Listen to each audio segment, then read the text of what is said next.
नहमदुहु व नुसल्ली अला रसूलिहिल करीम अम्मा बाद अऊज़ु बिल्लाहि मिनश शैतानिर रजीम बिस्मिल्लाहिर रहमानिर रहीम या अय्युहल्लज़ीना आमनू इन जाअकुम फासिकुम बिनबइन फतबय्यनु अन तुसीबू कौमम बिजहाला फतुस्बिहू अला मा फ़अलतुम नादिमीन।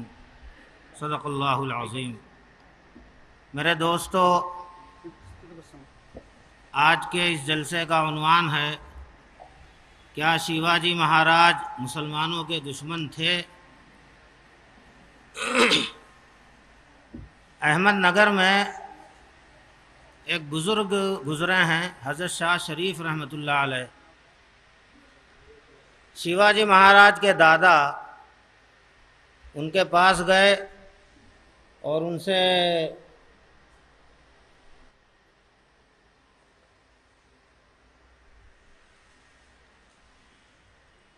दुआ के लिए कहा। औलाद नहीं हो रही थी, बच्चे नहीं हो रहे थे। अल्लाह ताला ने शिवाजी महाराज के दादा को दो बच्चे दिए। शिवाजी महाराज के दादा ने अपने दोनों बच्चों का नाम, एक का नाम शाह जी रखा और एक का नाम शरीफ जी रखा, वो बुजुर्ग के नाम के ऊपर। शाह जी जो हैं ये शिवाजी महाराज के अब्बा हैं। और आज तक हर साल जो शाह शरीफ रहमतुल्लाह अलैह के का उर्स होता है, उसमें शिवाजी महाराज का ख़ानदान आज भी सबसे ज़्यादा बढ़ चढ़कर हिस्सा लेता है। तो जिसका ख़ानदान ही मुस्लिम बुज़ुर्गों से दुआएं करवाता हो, उसके बारे में ये सवाल कायम करना कि ये मुसलमानों के दुश्मन थे, ये समझ में नहीं आता। खाफी खां एक बहुत बड़ा मुअर्रिख गुजरा है मुग़ल दरबार का। उसने लिखा है कि शिवाजी महाराज ने अपनी फ़ौज को ये हुक्म दिया था कि मेरी फ़ौज अगर कहीं जाए और मस्जिद नज़र आए तो मस्जिद के तक़द्दुस का ख्याल रखे। मस्जिद की बेअदबी, मस्जिद को गिरा देना वो नहीं, मस्जिद के अदब का ख्याल रखे, तक़द्दुस का ख्याल रखे। खुद शिवाजी महाराज ने रायगढ़ के किले में जहाँ वो रहते थे एक मस्जिद बनाई थी। पुराना जो नक्शा है रायगढ़ किले का, उसके अंदर वो मस्जिद बताई गई है। मालूम नहीं वो मस्जिद किन लोगों ने गिरा दी, शहीद कर दी। जो लोग शिवाजी महाराज को अपना बड़ा मानते हैं, मैं उनसे गुजारिश करूंगा कि वो इस बात की पहले तहकीक करें कि रायगढ़ में शिवाजी महाराज ने मस्जिद बनाई थी कि नहीं। अगर बनाई थी, ये आपको मिल जाए प्रूफ, तो वहाँ आप अपने खर्चे से मस्जिद बनाइए। जो लोग शिवाजी महाराज को अपना बड़ा मानते हैं, मैं उनसे दरख्वास्त करता हूँ। मस्जिद मुसलमानों की, इस्लाम की एक मुक़द्दस जगह है, उसका इतना एहतराम करने का हुक्म देने वाला मुसलमानों का दुश्मन था, ये हमारी समझ में नहीं आता। शिवाजी महाराज ने एक हुक्म ये भी दिया था अपनी फ़ौज को कि अगर मेरी फ़ौज के किसी आदमी को कुरान मजीद मिले तो मेरी फ़ौज के मुस्लिम सिपाही को एहतराम के साथ मेरे मुस्लिम सिपाही तक पहुंचा दे कुरान मजीद को। कुरान मजीद से शिवाजी महाराज और उनके ख़ानदान को कितनी अक़ीदत थी, उसका अंदाज़ा इससे लगाया जा सकता है कि शिवाजी महाराज तो 350 साल पहले के हैं। उनके ख़ानदान में आगे चलकर शाहू महाराज हुए। उन्हीं के सिलसिले में शाहू महाराज का जी चाहता था कि कुरान मजीद को हर आदमी समझ ले, हर आदमी समझे कि कुरान मजीद में क्या लिखा है। शाहू महाराज ने 25,000 रुपये कुरान मजीद का मराठी तर्जमा करने के लिए दिया कि कुरान मजीद का मराठी में तर्जमा होना चाहिए ताकि हर आदमी समझ सके कुरान मजीद में क्या लिखा है। और ये 25,000 आज वाले नहीं, 100 साल पहले जब 1 रुपये में 2 तोला चांदी मिलती थी, 25,000 रुपये की उस जमाने में 50,000 तोला चांदी मिलती थी, 500 किलो चांदी। इतनी बड़ी रकम कुरान मजीद का मराठी तर्जमा करने के लिए शाहू महाराज ने दिया था। तो जो ख़ानदान ही कुरान मजीद को इतनी अहमियत देता हो, उस ख़ानदान के एक बड़े आदमी के बारे में ये सवाल कायम करना, क्या ये मुसलमानों के दुश्मन थे? जाहिर बात है ये उनके ऊपर बहुत बड़ा इल्ज़ाम। मेरे दोस्तों,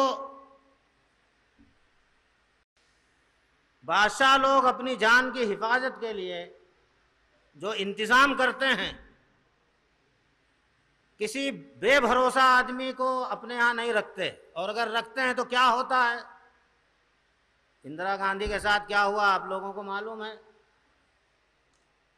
शिवाजी महाराज जिस तख्त पर बैठते थे हुकूमत चलाने के लिए, उस तख्त को के ऊपर गद्दी बिछाने की ड्यूटी मदारी मेहतर के जिम्मे थी, जो एक मुसलमान थे। शिवाजी महाराज को उनके ऊपर इतना भरोसा था।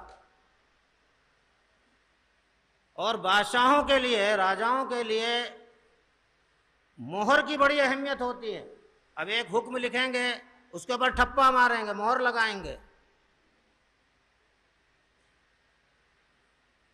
अगर मोहर नहीं लगी तो उस हुक्म की कोई कीमत नहीं रहती। मोहर के बाद ही उसकी अहमियत बढ़ती है। किसी बेभरोसा आदमी को देना तो दूर की बात है, राजा जो अपने सगे भाई को भी मोहर नहीं देगा जब तक उसके ऊपर 100% भरोसा ना हो। शिवाजी महाराज की मोहर किसके पास थी?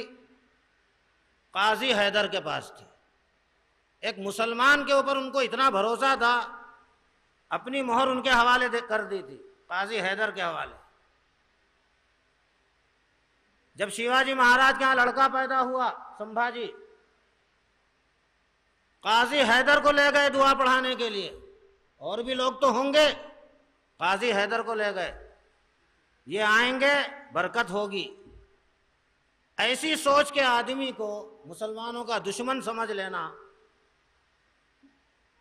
इसी तरह से मेरे दोस्तों,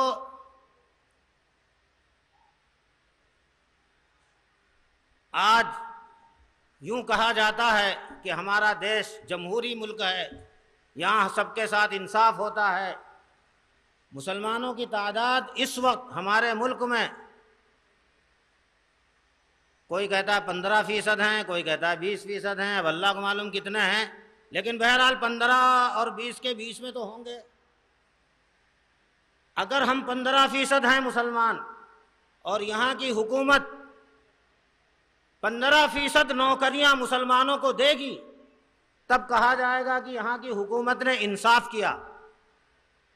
अगर हम 15% हैं और मुसलमानों को नौकरी पर 12% लिया गया, तो भी हम कहेंगे कि यहाँ की हुकूमत ने मुसलमानों पर जुल्म किया, है कि नहीं।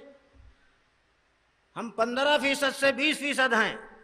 हमारे बामसेफ के जिम्मेदार लोग बताते हैं कि मुसलमानों को जो मुलाजमत दी गई है सरकारी, 2% से ज़्यादा नहीं है। बताओ ये कितना बड़ा जुल्म है। शिवाजी महाराज के बारे में, अगर शिवाजी महाराज के ज़माने में मुसलमान कितने थे, हम लोग जब पटना में जो बामसेफ का बड़ा प्रोग्राम हुआ था, हमारे वामन मेशराम साहब भी उसमें तशरीफ़ लाए थे, तो वहाँ एक हज़रत बड़े मौर्रिख थे, उन्होंने एक किताब लिखी थी, उनकी भी तकरीर हुई थी। उन्होंने बताया था कि औरंगज़ेब के ज़माने में मुसलमान हिंदुस्तान में, भारत में 1% थे, बस 1%, 100 में 1 मुसलमान, ये आबादी का तनासुब था। शिवाजी महाराज और औरंगज़ेब रहमतुल्लाह अलैह का ज़माना एक है।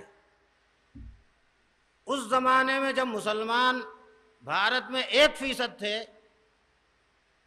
मान लो शिवाजी महाराज के इलाके में कुछ ज़्यादा भी रहे होंगे, समंदर के किनारे मुसलमानों की तादाद कुछ ज़्यादा थी, 5% पकड़ लो, 5% मुसलमान। अगर शिवाजी महाराज 5% मुसलमानों को अपने उसमें नौकर रखते अपनी हुकूमत में, तो कहा जाता कि शिवाजी महाराज ने मुसलमानों के साथ 100% इंसाफ किया, है कि नहीं? 5% मुसलमान हैं, 5% मुलाजमत, 5% हुकूमत में नौकरियां मुसलमानों को दे दी शिवाजी महाराज ने। लेकिन किताबें बताती हैं कि शिवाजी महाराज ने 35% नौकरियां मुसलमानों को दे दी। ये क्या है? ये तो बताती है बात कि मुसलमानों से शिवाजी महाराज को बहुत ज्यादा मोहब्बत थी। इसके बाद भी हमारे गैर मुस्लिम भाई भी ये समझते हैं कि शिवाजी महाराज मुसलमानों के दुश्मन थे, और हमारे मुसलमान भाई भी यही समझते हैं कि शिवाजी महाराज मुसलमानों के दुश्मन थे। मेरे दोस्तों, हुजूर अकरम सल्लल्लाहु अलैहि वसल्लम की हदीस है, मल्लम यशकुरिन नास लम यशकुरिल्लाह। जो लोगों का शुक्र अदा नहीं करता उसने अल्लाह का भी शुक्र अदा नहीं किया। है कि नहीं हदीस? ये उलमाए किराम हैं, पूछ लीजिए। अगर शिवाजी महाराज ने 35% लोगों को नौकरियां दी हैं, अभी हमारे एक बुजुर्ग बताने लगे कि कोकाटे ने लिखा है कि 57%, ये तो यार हद से ज्यादा हो गया। अगर वाकई ऐसी नौकरियां दी हैं शिवाजी महाराज ने, तो हम आज की हुकूमत की तारीफ करने के बजाय हम शिवाजी महाराज का शुक्रिया अदा करेंगे कि नहीं? हमको करना होगा। हम मुसलमान हैं, हमको ये नहीं देखना चाहिए कि उनका मजहब क्या था। जो हमारे ऊपर एहसान करेगा हम उसका शुक्रिया अदा करेंगे। तो मेरे दोस्तों, ऐसे आदमी को अपना दुश्मन समझ लेना ये समझ में आने वाली बात नहीं है। फिर क्यों समझ लिया दुश्मन? उसके पीछे एक वजह है। हमारे मुल्क में कुछ लोग जो हजारों साल पहले बाहर से आए, उन्होंने यहाँ के लोगों को अपना गुलाम बनाया, और उनकी कोशिश ये हुई कि मुल्क की सारे फायदे उनको मिल जाएं और यहाँ के लोग गुलाम बनकर रहें। आगे चल के यहाँ के बहुत से लोग मुसलमान हो गए। अल्लाह के फजल से आज जितने मुसलमान हमारे देश में रहते हैं उसमें 99% मुसलमान यहीं के रहने वाले हैं, बाहर से नहीं आए हैं। यहाँ के गैर मुस्लिम और यहाँ के मुसलमान अगर आपस में लड़ेंगे तो लड़ लड़कर कमजोर हो जाएंगे, और मुल्क का फायदा पूरा हमको मिलेगा, ऐसा उन लोगों का सोचना है। जो बाहर से आए थे उनका ये सोचना है। अब हिंदू मुसलमान के नाम पर अगर लड़ाएंगे तो लड़ने के लिए तैयार कोई नहीं होगा। कोई भी मजहब लड़ने की इजाजत नहीं देता। उन नालायकों ने शरारत की कि मुसलमानों के बारे में हमारे गैर मुस्लिम भाइयों का जहन बनाया कि शिवाजी महाराज मुसलमानों के विरोधी थे, मुसलमानों के दुश्मन थे। इतना प्रचार किया कि उनके दिमाग में ये बात बैठ गई कि वाकई शिवाजी महाराज मुसलमानों के दुश्मन थे। अब शिवाजी जब हमारे बड़े हैं तो शिवाजी महाराज अगर मुसलमान के दुश्मन है तो हमको भी दुश्मन बनना चाहिए, ये उनकी सोच बनाई। और उसके बाद हिंदू मुस्लिम के नाम पे झगड़े शुरू हुए। कितने झगड़े हुए आप लोग जानते हैं। हजारों लोग मारे गए। गैर मुस्लिम मर रहा है वो भी हमारा भाई है, वो भी मूल निवासी है, और मुसलमान मर रहा है वो भी हमारा भाई है। और जो लोग लड़वा रहे हैं उनको कभी उनकी नक्सीर भी नहीं फूटी, आराम से बैठे रहते हैं। वो डॉक्टर बने हुए हैं, वकील बने हुए हैं, जज बने हुए हैं। आप लड़ते रहिए, मरते रहिए, उनके पास जाके खुशामद करते रहिए। यही चल रहा है मुसलसल। तो मेरे दोस्तों, शिवाजी महाराज को मुसलमानों का दुश्मन बनाया गया, वो थे नहीं। और क्यों बनाया गया? हिंदू मुस्लिम झगड़ा करवाने के लिए। मेरे दोस्तों, एक सवाल ये पैदा होता है कि शिवाजी महाराज जब मुसलमानों के हक में इतने अच्छे थे तो कैसे लोगों ने उनको अपना दुश्मन समझ लिया? चलो भाई, एक भड़काने वाले ने भड़काया, हमने मान क्यों लिया उनको दुश्मन? उसकी वजह जो बहुत अहमियत की है वो मैं बताना चाहता हूँ। अल्लाह ताला ने कुरान मजीद में बताया है, अभी जो मैंने आयत पढ़ी थी, ऐ ईमान वालों, अगर कोई बेभरोसा आदमी तुम्हारे पास कोई बात लेकर आए तो बगैर तहकीक किए हुए उसके ऊपर अमल मत करना। पहले तहकीक कर लेना अच्छी तरह से, ये सच बोल रहा है कि झूठ बोल रहा है। ऐसा ना हो कि तुम सही मालूमात न लेकर के किसी के कहने पर आकर किसी को तकलीफ पहुंचाओ, बाद में तुमको पछताना पड़े। तो मेरे दोस्तों, हमारे मुल्क के लोगों की ये बहुत बड़ी कमज़ोरी है कि कोई कुछ भी आके कहता है उसको सही मान लेते हैं। आज जैसे शिवाजी महाराज के बारे में खोद कुरेद की गई तो पता चला कि वो मुसलमानों के दुश्मन नहीं हैं, मुसलमानों के दोस्त हैं। अगर ये बात 100 साल पहले मालूम होती तो ये दंगे होते नहीं होते थे। बामसेफ का यही मकसद है कि दुश्मन जो हम लोगों को लड़ा के कमज़ोर कर रहा है, दुश्मन की साजिश को नाकाम करने का सबसे बेहतरीन तरीक़ा यह है कि सही सही मालूमात लोगों के सामने रखी जाएं, ताकि हिंदू मुस्लिम के नाम पर जो दिलों में गलत फहमियाँ पैदा हो गई वो ख़त्म हो जाएं और लोग एक दूसरे से मोहब्बत करने लगें, और जो हमारा हकीकत में दुश्मन है उसको हम अपना दुश्मन समझें।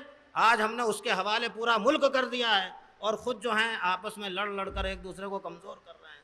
अल्लाह ताला मुझे भी और आपको भी हर काम को पूरी तहक़ीक़ के साथ कबूल करने की तौफ़ीक़ दे।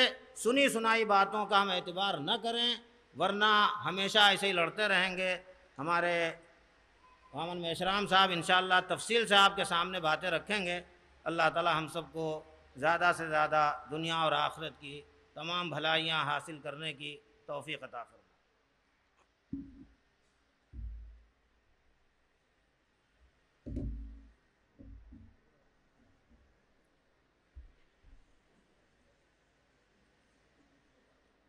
साथियों, आज बीदर शहर में बारिद शाही पैलेस फंक्शन हॉल में भारत मुक्ति मोर्चा के द्वारा छत्रपति शिवाजी महाराज के जन्मदिन के अवसर पर जो प्रबोधन सम्मेलन आयोजित किया गया है, उस प्रबोधन सम्मेलन के लिए जो विषय चर्चा करने के लिए रखा गया है वो विषय है, क्या छत्रपति शिवाजी महाराज मुस्लिम विरोधी थे? अर्थात आजाद भारत पर कब्जा करने के लिए छत्रपति शिवाजी महाराज के ब्राह्मणीकरण से बहुजन समाज का ब्राह्मणीकरण करना, मुसलमानों को आतंकवादी घोषित करके बदनाम करना और दोनों का इलेक्शन में इस्तेमाल करना एक ब्राह्मणी षड्यंत्र है। ये जो विषय आज चर्चा करने के लिए रखा गया है, साथियों, बहुत गंभीर विषय है और इस विषय के बारे में मैं आज आप लोगों के सामने विस्तार से कुछ बातें बताना चाहता हूं, समझाना चाहता हूं। इसको भाषण समझने के बजाय इसे बात समझ और समझाने का मामला माना जाए, क्योंकि यदि हम बातों को नासमझी से अमल करते हैं तो दूसरों के लिए समस्याएं पैदा करते हैं और अपनों के लिए भी समस्या पैदा करते हैं। इसलिए हम लोगों को बहुत सारी बातें सही सही तरीके से समझने की जरूरत है और हम लोग सारे देश भर में यही बात समझाने का प्रयास कर रहे हैं। जो गलत बातें लोगों के दिमाग में पेनिट्रेट कर दी गई, डाल दी गई हैं और लोगों ने गलत बातों को बगैर छानबीन के स्वीकार कर लिया है, इसने बहुत बड़ी समस्याएं पैदा की है। उन समस्याओं का समाधान करने का सबसे बेहतरीन तरीका है कि दिमाग के अंदर जो कचरा भरा गया है उस कचरे को निकाला जाए, उसको साफ किया जाए। इसी बात को ध्यान में रखते हुए मैं शिवाजी महाराज के जन्मदिन के मौके पर शिवाजी महाराज के संदर्भ में ही बहुत सारी गलत बातें मुस्लिम समाज के मन और मस्तिष्क में और जो अनुसूचित जाति जनजाति अदर बैकवर्ड क्लासेस के लोग हैं, मराठा है, लिंगायत हैं, इन लोगों के दिमाग में बहुत सारी गलत बातें भरी गई है और ये गलत बातें भरवाने वाले लोग जो हैं ये ब्राह्मण है। ब्राह्मण कौन है इसे भी बहुसंख्य लोगों को मालूम ही नहीं है, बहुसंख्य लोगों को पता ही नहीं है ये कौन है। ब्राह्मणों ने अंग्रेजों को कहा विदेशी है, और जब ब्राह्मण प्रचार करते थे अंग्रेज विदेशी है तो हम लोग भूल जाते थे कि ब्राह्मण विदेशी है। डीएनए के अनुसार अब ये बात फाइनली प्रमाणित हो गई। डीएनए के अनुसार, डीएनए क्या है? प्रत्येक मनुष्य के शरीर में, प्रत्येक व्यक्ति के शरीर में डीएनए होता है, डीऑक्सी न्यूक्लिक एसिड। ये होता है जिससे हजारों साल पहले उनका जो आनुवंशिक गुण था वो वैसे के वैसे बना रहता है। उसके आधार पर अब ये फाइनली प्रमाणित हो गया, डीएनए के अनुसार फाइनली प्रमाणित हो गया ब्राह्मण भारत का मूल निवासी नहीं है। जितने अंग्रेज विदेशी थे उससे ज्यादा विदेशी ब्राह्मण है। जितने अंग्रेज विदेशी थे, अंग्रेजों के जाने के बारे में तो हमें पता है, अंग्रेजों के आने के बारे में पता है, परंतु ब्राह्मणों के आने के बारे में पता है, ब्राह्मणों के जाने के बारे में हमें पता नहीं है। ब्राह्मणों के आने के बारे में पता है, ब्राह्मणों के जाने के बारे में हमें पता नहीं है। यदि वो नहीं गए हैं तो वो कहां हैं? यदि आजाद भारत में वो केवल प्रजा होते तो आजाद भारत में वो प्रजा भी नहीं है। आजाद भारत में आप लोग सुनकर हैरान हो जाओगे, 14 अगस्त 1947 को अंग्रेज लोग जब भारत छोड़कर गए तो पंडित जवाहरलाल नेहरू को सत्ता सौंप कर गए। पंडित जवाहरलाल नेहरू कौन थे? एक काश्मीरी ब्राह्मण थे। उन्होंने खुद एक किताब लिखी, उस किताब का नाम है discovery of India. Discovery of India में उन्होंने खुद लिखा कि ब्राह्मण भारत के बाहर से आए हुए लोग हैं। जवाहरलाल नेहरू जब अहमदनगर में जेल में थे तो उन्होंने इंदिरा गांधी को लेटर्स लिखे और वो लेटर पब्लिश है। उसमें उन्होंने लिखा, वो publish letter Nehru's letters to Indira Gandhi, उसमें उन्होंने लिखा इंदिरा गांधी को, बेटी हम भारत के मूल निवासी नहीं हैं, हम विदेश से भारत में आए हैं, मगर यह ध्यान रखना है कि हम विदेश से भारत में क्यों आए हैं, तो भारत के लोगों की सेवा करने के लिए आए हैं। काहे के लिए आए हैं? भारत के लोगों की सेवा करने के लिए आए हैं। अब ये बात सेवा करने के लिए आए हैं, ये समझने के लिए मैं एक बात अपने तरफ से जोड़ देता हूं जो नेहरू ने नहीं कही, मैं अपने तरफ से जोड़ देता हूं। सेवा करने के लिए बेटी प्रधानमंत्री बनना बहुत जरूरी है। अब आपको समझ में आया होगा, क्योंकि बहुत सारी बातें समझ में नहीं आती है, बड़ी समस्या है। सेवा करने के लिए प्रधानमंत्री बनना बहुत जरूरी है, और प्रधानमंत्री बनने के लिए एन केन प्रकारेण जो करो करो, मगर प्रधानमंत्री बनो, कुछ भी करो। साथियों, आज ये जो अल्पसंख्य ब्राह्मण हैं, लोकतंत्र में बहुसंख्यांक लोगों का राज होना चाहिए। देखो ब्राह्मण का जो चरित्र है वो कैसे है। वो तेल की तरह होता है। ब्राह्मण का जो चरित्र है वो तेल की तरह होता है। तेल अगर पानी के ऊपर डाल दो तो वो पानी में मिलता नहीं है, वो पानी के ऊपर ही रहता है। ये तो मानते हो ना, यह प्रयोग करके देखो। जो तेल है पानी के ऊपर डालो, वो पानी में मिलता नहीं है, पानी के ऊपर ही रहता है और अपना वजूद अलग रखता है।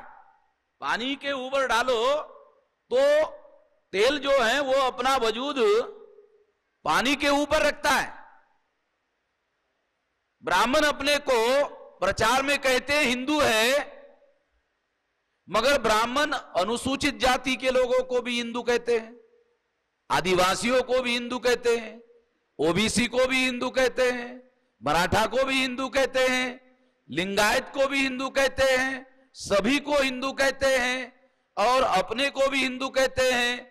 और हिंदू में शामिल करके अल्पसंख्य ब्राह्मण बहुसंख्य हो जाते हैं, मगर ये हिंदुओं के महासागर में ये तेल की तरह